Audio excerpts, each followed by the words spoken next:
sa Papa Dudut Stories, ikaw ay hindi nag-iisa.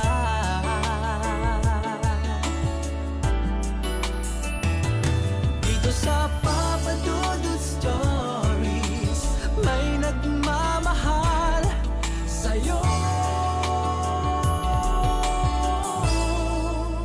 Papa Dudut Stories, Papa Dudut Stories. Dear Papa Dudut, sa lahat po ng mga nakatutok ngayon, huwag kalimutan na mag-like, mag-share at mag-subscribe. Kilala ang mga kalalakihan sa katapangan at kakayahan nilang magtaguyod ng pamilya. Haligin ang tahanan kung tawagin dahil sila ang puno ng kanilang sambahayan. Subalit minsan, umiiyak din ang mga kalalakihan. Lalo na sa mga mahihirap na sandali kung saan ay hinahanap-hanap nila ang kalinga ng kanilang nanay. Dear Papa Dudut, magandang araw po sa inyo at sa mga avid listener ng programa ninyo. Tawagin niyo na lamang po ako sa pangalang Wesley. 35 years old at taga Maynila. Matagal-tagal na akong listener ng programa ninyo at paborito ko ang mga horror stories na tinatampok po ninyo. Pinakikinggan ko yon araw-araw bago ako matulog. May sarili na pala akong pamilya. Ang asawa kong si Nelma at ang isa naming anak na lalaki na ang pangalan ay Joshua. Isa akong electrician at sakto lamang sa pang-araw-araw namin ang kinikita ko. Subalit nagsusumika po ako para maitaguyod ang aking munting pamilya. Pinangako ko noon sa aking sarili na bibigyan ko ng maganda at mabuting kinabukasan ang anak namin ni Nelma. At gagawin ko ang lahat upang mapagaan ang pagdadala namin sa buhay. Papa Dudut, mahirap maging padre de pamilya. Lalaki ka rin kaya alam ko makaka-relate ka. Madalas ay tinitingnan tayo ng ibang tao bilang matapang at bawal umiyak. Dahil pag ang mga lalaki ay lumuha, kahinaan ang ibig sabihin noon. Alam ko na sa panahon natin, binabago na ng mga bagong kabataan ang lumang paniniwala na yon. Ngunit nung araw yun ang kinalakhan ko at doon magsisimula ang kwento na nais kong ibahagi sa programa ninyo. Papa Dudut, lumaki ako na hindi kilala ang tunay kong ina. Pero meron akong kilalang ina, si Nanay Aurelia. Ang kwento niya sa akin ay binenta raw ako sa kanya ng totoo kong nanay noong sanggol pa lamang ako, na binili niya sa halagang 1,000 piso. Bata pa kasi noon ang nanay ko, Papa Dudut. Nasa edad 17 anyos nung pinagbuntis ako at 18 naman nung pinanganak ako. Hindi pa raw handang maging nanay kaya inako na lamang ako ni Nanay Aurelia. Wala siyang maipakitang larawan ng tunay kong ina dahil hindi pa naman masyadong uso noon ang pagkuha ng litrato gamit ang cellphone. Pero hindi ko na rin naman masyadong hinanap ang totoo kong nanay. Dahil nga si Nanay Aurelia na ang kinagisnan kong magulang. Kung ilalarawan ko ang nanay ko ay marami akong magagandang bagay na masasabi tungkol sa kanya. Bukod kasi sa literal na maganda si nanay, malambing din ang boses niya. Mabait siya, matulungin at mahal na mahal niya ako, Papa Dudut. Hindi mayaman ang pamilya na kinalakihan ko. Magsasaka ang tatay niya samantalang naglalabandera naman ang kanyang nanay. 6 din silang magkakapatid, si Nanay Aurelia ang panganay. Elementarya lamang ang natapos niya bago siya nagdesisyon na magtrabaho para makatulong sa kanilang pamilya na kumita ng pera. Papa Dudut, naging kasambahay ang Nanay Aurelia ko. Kaya nga siya nakaipon ng 1,000 noon na plano sana niyang gamitin para makabalik sa pag-aaral. Subalit, Nagawa niyang kalimutan ang sariling pangarap nang dumating ako sa buhay niya. Ang totoo ay hindi ako tanggap ng pamilya ng nanay ko. Ayaw sa akin ng mga kapatid niya maging ng mga magulang niya. Kaya nga habang lumalaki ay hindi ko maiwasang maramdaman na hindi talaga ako miyembro ng kanilang pamilya. Nay, bakit po umiiyak na naman si Wesley? Anong ginawa ninyo sa kanya? Tanong ni nanay sa kanyang ina. Ramdam ko ang galit at pag-aalala sa boses niya. Nasa 10 taong gulang pa lamang ako ng mga panahong yon. Payat na payat ang pangangatawan, umiiyak at inosenteng tunay. Aba ewan ko. Basta na lamang siyang umiyak dyan, hindi ko naman siya inaano. Sabi ng lola ko. Pero ang totoo, hindi basta-basta umiyak ang bata kapag walang ginagawa ang matanda, hindi ba? Sa kaso ko po, kinurot lang naman ako ni lola sa braso ng ubod ng diin at sakit. Kaya nga nagmarka ang kuko niya sa balat ko. At nakita yon ni nanay noong akmang tatanungin na niya ako kung bakit ako umiiyak. Hindi kasi siya naniniwala kay lola. May pagkasinungaling kasi ito. Nay, anong ginawa ninyo kay Wesley? Kinurot niyo po ba siya? Tanong ni Nanay Aurelia. Ha? Huwag niyo na pong subukang magsinungaling. Kuroto no? Kinurot ninyo ang anak ko. Sabi ni nanay at napabuntong hininga na lamang si lola sabay tingin sa akin ng masama. Dahil sa takot, natahimik ako sa pag-iyak at napayo ko sa sahig. Ayokong salubungin ang matalim na tingin sa akin ni lola dahil pakiramdam ko ay tinutusok ako ng libu-libong kutsilyo sa talas noon. Wala ring patawad kaya ayoko talaga, Papa Dudut. Narinig ko na nagtalo na sina nanay at lola. Lalo lamang akong naiyak dahil ako ang dahilan ng pagtatalo nila na yon, Papa Dudut. Hanggat maaari ay ayoko nang nagkakasamaan ng loob ang pamilya ni nanay ng dahil lang sa akin. Subalit may mga pagkakataon na wala akong magawa. Ang hirap din namang maglihim ng sakit. Kaya iniiyak ko yon, Papa Dudut. At pag nakikita ni nanay ang mga luha ko, ay labis-labis ang pag-aalala niya. Nay, nag-away po ba kayo ni lola? Mahinahong kong tanong sa kanya. Baka sa boses ko ang takot at pag-aalala.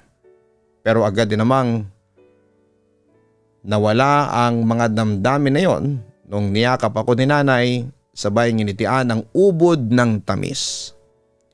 Hindi anak, pero pinagsabihan ko lang ang lola mo na huwag na huwag kanyang sasaktan. Katulad niyang ginawa niya sa'yo. Yung pangungurot niya na nagdulot sa'yo ng pasa sa braso. Kasi kapag naulit pa yan, mag-aaway kami. Hindi ako papayag na api-apihin ka lang nila rito.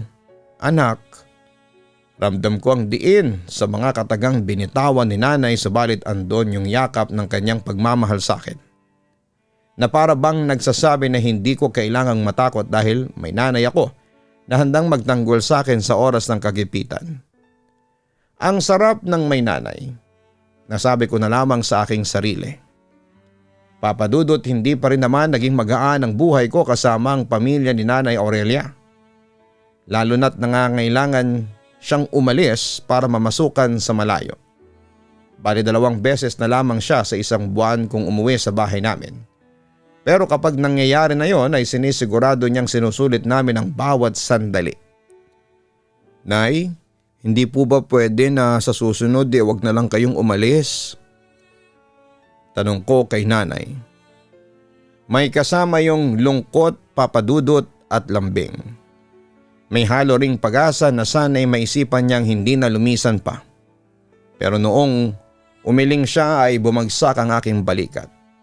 Alam ko na kasi ang kahulugan noon, mga katagang mahirap pakinggan at katotohanang hindi ko kayang lunukin. Hindi pwede anak, pasensya ka na, kailangan magtrabaho ni nanay para magkaroon tayo ng pera. Aniya. Hindi po ba pwede na sa malapit na lang kayo magtrabaho para hindi nyo na ako iwanan pa? Tanong kong muli. Sana pwede, ika ko sa aking utak. Walang oportunidad dito sa lugar natin. Kaya sa malayo ako nakahanap ng magandang trabaho, anak. Saka tumatanda na ang lolo at lola mo, hindi na kaya ng katawan nila ang mahabang oras ng trabaho, kaya ako na lang ang inaasahan nila. Mahirap at masakit din naman sa akin na mapalayo sa iyo. Pero para rin naman sa kinabukasan mo ang ginagawa kong pagsasakripisyo. Gusto kong makaipon ng pera para matuloy ka sa pag-aaral. Sabi niya. Ramdam ko ang senseridad sa tinuran niyang yon. Alam ko na walang ina ang naghahangad ng hindi mabuti para sa anak nila. At yon ang eksaktong naramdaman ko sa mga sinabi ni nanay. Kaya kinailangan niyang umalis upang magtrabaho sa malayo. Papa Dudut. Naniwala at nagtiwala ako sa mga sinabi ni nanay sa akin at sa pangako na kapag nakapag-ipon siya ng maraming pera, ay hindi na siya kailangan pang lumayo pa. Pinangako ko rin sa kanya na mag-aaral ako ng mabuti. Magtatapos ako at maghahanap ng trabaho para hindi na niya kailangang umalis at mamasukan sa malayo. Marami akong pangarap para sa amin ng mama ko. Pero lahat ng iyon ay bigla na lamang naglaho. Noong isang araw ay binalita sa akin ni Lola ang isang hindi ko inaasahang balita tungkol kay Nanay Aurelia. Ano pong ibig ninyong sabihin na iniwan na ako ni nanay? Patay na po ba siya? Tanong ko kay Lola. Naiyak na ako noon at naguguluhan. Hindi pa siya patay pero wala na siya kasi sumama na siya sa ibang lalaki. Iniwan ka na niya. Aniya. Para akong pinagsakloban ng langit at lupa sa binalitang yun ni Lola. Hindi ko alam kung ano ang sasabihin ko ng mga panahong yon. Kasalanan mo talaga to, Wesley. Siguro natakot si Aurelia sa responsibilidad niya sa iyo kaya nung nakahanap siya ng pagkakataon ay tumakas siya. Masakit na salitang narinig ko kay Lola. Ginatungan pa yun ni Lolo at ng mga kapatid ni nanay. Kaya wala na ako nagawa kundi ang manliit na lamang ng mga panahong yon. Papadudot, umiyak ako ng umiyak dahil iniwan na ako ni nanay. Ni sa hinagap ay hindi ko akalain na magagawa niya yon sa akin. Nagtiwala ako sa kanya, Papa Dudut, na hindi niya ako iiwanan. Nababalikan niya ako kapag naayos na ang lahat. Subalit lahat ng mga sinabi niya sa akin noon ay napako lamang. Dahil sa pag-alis ni nanay, naging impyerno at miserable ang buhay ko sa piling ni na lolo at lola. Walang araw na hindi nila pinamukha sa akin na sampid lamang ako sa pamamahay namin. Tumigil na rin ako noon sa pag-aaral dahil wala nang sumusuporta sa akin. Malimit din akong saktan at pagsalitaan ng masama ng mga kapatid ni nanay. May isa pa nga sa tiyuhin ko ang ginawan ako ng mahalay, kaya naman naging bangungo talaga ang kabataan ko. Hanggang isang araw ay naisipan kong tumakas. Umalis ako sa bahay namin para magpakalayo-layo. Taga Pampanga ang pamilya namin at mula roon nagtungo ako sa Maynila kung saan nagtatrabaho ang nanay ko. Subalit malaki ang Maynila. Mabilis ang buhay doon at hindi ko alam kung paanong sumabay. Napag-iwanan ako at malimit pagalitan ng kung sino-sino na taga roon, lalo na kapag bigla na lamang akong humihinto sa paglalakad dahil naliligaw na ako. May pagkakataon na kamuntikan na ako mabundol ng sasakyan, Papa Dudut. At meron ding insidente na nasagi ako ng motor dahilan para magasgasan ang aking tuhod. Sobrang hirap ng buhay sa Maynila, malimit akong natutulog sa kalye dahil wala naman akong sapat na pera para makapagrenta. Noong naubos na ang kakarampot na salapin na baon ko, mula sa perang naitabi ko na binigay sa akin ni nanay noon ay napilitan akong mamasukan ng trabaho. Kahit na ano ay pinasok ko para lamang may pambili ng pagkain. Nandun yung nag-car wash boy ako sa talyer, nagkargador sa palengke, tumao sa tindahan ng uling at bigasan at nag-parking boy. Masasabi ko na hindi madali ang naging buhay ko, Papa Dudut. At may mga gabi na naiisip ko na lamang na sana'y hindi na ako magising pa mula sa pagkakatulog. Pero dumidilad pa rin ako kinabukasan at muli na namang nakikibaka sa buhay. Tumagal din ng 5 buwan ang pagtira ko sa lansangan hanggang sa nakilala ko si Mang Elmer. May-ari siya ng isang repair shop. Walang anak si Mang Elmer, Papa Dudut, pero meron siyang asawa, si Aling Nora. Simple lamang ang pamumuhay nila at sakto ang kinikitang pera, pero naging mabait sila sa akin. Nung inuwi ako ni Mang Elmer sa bahay nila, mainit akong tinanggap ng asawa niyang si Aling Nora. Tandang-tanda ko na nanginginig ako noon sa lamig dahil natulog ako sa ulanan ng datna ni Mang Elmer sa kalsada. Kaya naman pinagtimpla agad ako ni Aling Nora ng mainit na tsokolate at mabilis siyang nagluto ng sabaw na aming pinagsalu-saluhan sa hapunan. Noon lang ulit ako nakaramdam ng mabusog, Papa Dudut. Yun bang tipong malapit nang pumutok ang aking tiyan sa dami at sarap ng mga kinain ko. Nagpasalamat ako sa mag-asawa at hanggang magpapaalam na, subalit pinigilan nila ako at sinabing sa bahay nila ako magpalipas ng gabi. Malaki ang pasasalamat ko sa kanila dahil naging ligtas at mahimbing ang tulog ko ng mga panahong yon, Papa Dudut.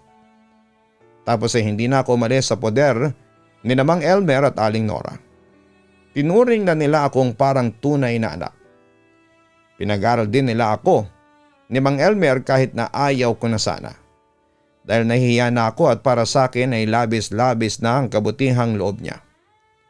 Subalit mapilit ang mag-asawa. Kaya tinanggap ko na rin ang bagay na gusto nilang ibigay sa akin. Kaya nga proud akong sabihin na nakapagtapos ako ng high school. Hindi na ako nag-aral ng kolehiyo sapagkat matanda na ang mga tinuring kong magulang. Nagbanat na ako noon ng buto sa pamamagitan ng pagpapatuloy sa negosyo ng Tatay Elmer ko. Hindi nagtagal, sa akin na niya ipinamana ang repair shop bago siya bawiin sa amin ang kamatayan. Sobrang lungkot ko, Papa Dudut, nang mawala si Tatay Elmer, pero masaya ako dahil naranasan kong magkaroon ng isang ama sa katauhan niya. Masaya rin naman si Nanay Nora dahil naranasan niyang maging isang nanay. Hindi na kasi talaga sila nabiyayaan ng anak ni Tatay Elmer matapos maagang mawala ng mga anak nila habang nasa sinapupunan pa lamang.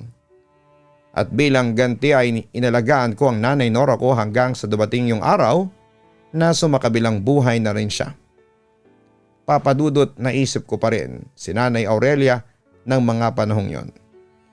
Marami akong tanong sa kanya kung kumusta na nga ba siya.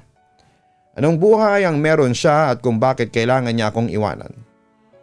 Hinahanap-hanap ko ang presensya niya, kaya nga para matahimik ako ay sinubukan ko siyang hanapin.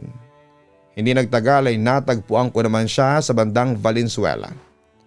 Nalaman ko na meron na siyang bagong pamilya. Mga anak, subalit kamamatay lamang ng kanyang asawa noong nakaraang taon. Agad kong niyakap si nanay at niyakap din naman niya ako pabalik. Nag-iyakan kami at nagkapatawaran. Marami akong galit at hinanakit sa kanya na hindi na nabigyang boses pa. Dahil agad ding nawala ang mga yon pagkakita ko pa lamang sa kanya. Humingi siya ng paumanhin sa akin dahil masyado siyang naging bulag noon sa pag-ibig. Sinabi rin niya na hindi naman niya ako kinalimutan. Sadyang ayaw lang daw sa akin ang asawa niya, kaya wala na siyang nagawa at dahil nga masyado niya itong mahal, ay napilitan siyang iwanan ako. Papa Dudut, muli akong nakaramdam ng kurot sa puso ko at tampo para sa nanay na kinilala ko. Subalit nang umiyak siya sa harapan ko, sabay paulit-ulit na sinasambit ang mga katagang anak, patawarin mo ako, ay walang pagdadalawang isip ko yung binigay sa kanya. Para sa akin, maiksi lang ang buhay para patuloy na mabuhay sa galit. Doon na ulit naging masaya ang puso ko dahil nagkasama na ulit kami ni Nanay Aurelia, Papa Dudut. Bago namatay ang nanay-nanayan ko ay naipakilala ko pa sa kanyang misis ko. Kinasal pa kami ni Nelma na dinaluhan ni Nanay Aurelia, pero isang buwan matapos naming ikasal ng aking asawa, sumakabilang buhay ang nanay ko. Sobrang sakit mawala ng magulang. Ilang beses ko yun naranasan nang mawala si Tatay Elmer at Nanay Nora. Bagaman hindi ko sila totoong nanay at tatay, ay napalapit na ako sa kanila. Kaya mistulang naulit muli ang sakit na nadarama ko nang mamatay ang pinakamamahal kong nanay. Buti na lamang dahil nandyan ang asawa kong si Nelma. Malaki ang pasasalamat ko sa kanya dahil tinulungan niya akong makausat. Nangako naman ako na tutulungan ko rin ang sarili ko para sa kanila nang magiging anak namin ang mga panahong yon. Subalit hindi sa lahat ng pagkakataon maaayos ang nangyayari. May mga sitwasyon na ang hirap kaming kayanin ng asawa ko at buti na lamang dahil meron siyang nanay na handang magpayo sa amin kung ano ang marapat na gawin.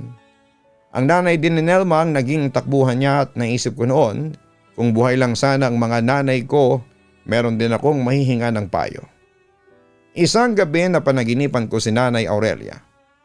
Ibang-iba na ang itsura niya, Papa Dudut. Nung nabubuhay pa kasi ang nanay ko ay ginupo siya ng malalang karamdaman. Namayat siya ng gusto at nanamlay. Noon ko na lamang nakita ang maganda niyang itsura. Nakangiti siya sa akin at sumenyas na yakapin ko siya. Hindi na ako nagpatumpik-tumpik pa noon at mabilis kong niyakap ang nanay ko. Labis akong nanabik na makita siya. Pagkatapos ng yakapan namin, nakita ko naman sa kabilang dako si Nanay Nora.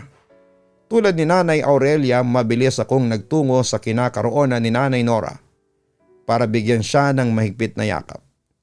Hinilikan din ako sa noo ng nanay ko. Pagkatapos ay nakaramdam ako ng tapik sa aking balikat at ang saya ko nang makita ang aking Tatay Elmer. Papa Dudut, sandali lamang ang pagkikita namin yon ng mga tao na itinuring kong magulang, sapagkat nagising na ako mula sa malalim na pagkakahimbing.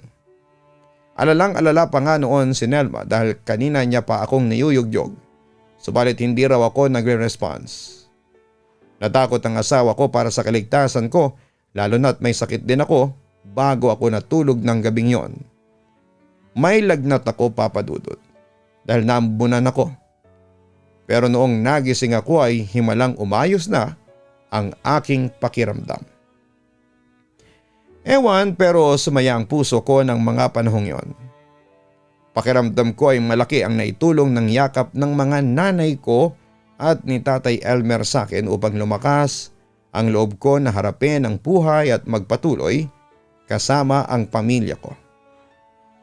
Nabubuin namin ni Nelma.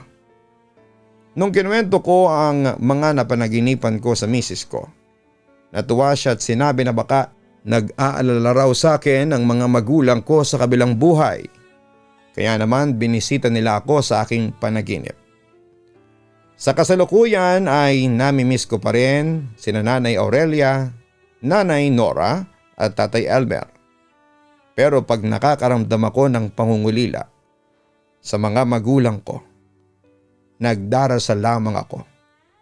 Umaasa ako na makakarating sa kanila ang panambitan ko at pananabik na muli silang mayakap pag dumating na ang araw na ako naman ang lumisan sa mundong ibabaw. Masasabi ko na mapalad pa rin ako, sapagkat kahit maraming hindi magagandang bagay ang nangyari sa buhay ko, mas lamang pa rin ang masasaya at mabubuti. At kahit na tinakwil ako noon, ng sarili kong ina ay pinagkalooban naman ako ng kapalaran ng dalawang mapagmahal na ina at isang mabuting ama. Maraming salamat po, Papa Dudut. Sakaling mapili po ninyong basahin sa programa ninyo ang sulat kong ito. Sana'y nakapagdulot po ito ng kaunting tuwa at inspirasyon sa mga tagapakinig natin. Lubos na gumagalang, Westley. Ang pagtanda ay hindi garantiya na magagawa at makakaya na natin ang lahat ng walang tulong at gabay ng ating mga magulang. Kaya nga mapalad ang mga tao na merong matatakbuhang nanay at tatay sa buhay na ito. Wala sa edad ang pagkasabik natin sa kanilang presensya. Kaya nga habang kasama natin sila, ay meron pa tayong pagkakataon na mabalik ang lahat ng mabubuti nilang gawa sa atin. At sa pagkakataong ito ay gawin natin. Marupok lamang ang buhay at kailanman ay hindi sayang ang mga panahon na ginugol natin kasama ang ating mga magulang.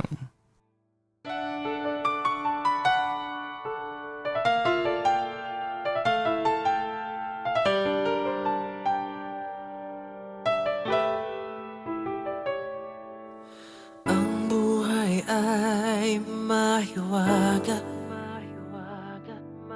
laging may lungkot at saya. Sa Papa Dudut Stories, laging may karamay ka.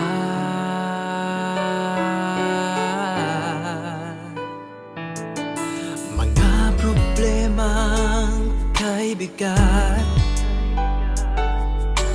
dito ay pakikinggan ka. Sa Papa Dudut Stories, kami ay iyong kasama. Dito sa Papa Dudut Stories, ikaw ay hindi nag-iisa.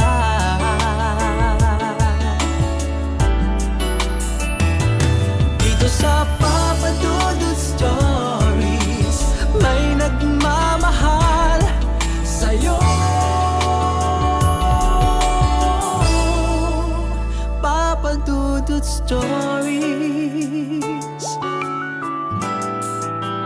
Papa Dudut Stories, Papa Dudut Stories.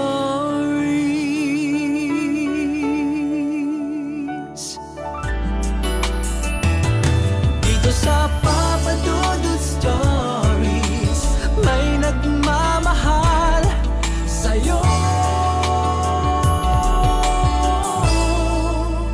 Papa Dudut Stories, Papa Dudut Stories. Hello mga ka-online, si Papa Dudut po ito. Nag-enjoy ka ba sa ating kwento ngayong araw? Huwag kalimutan na i-share, mag-like at mag-subscribe. Maraming salamat po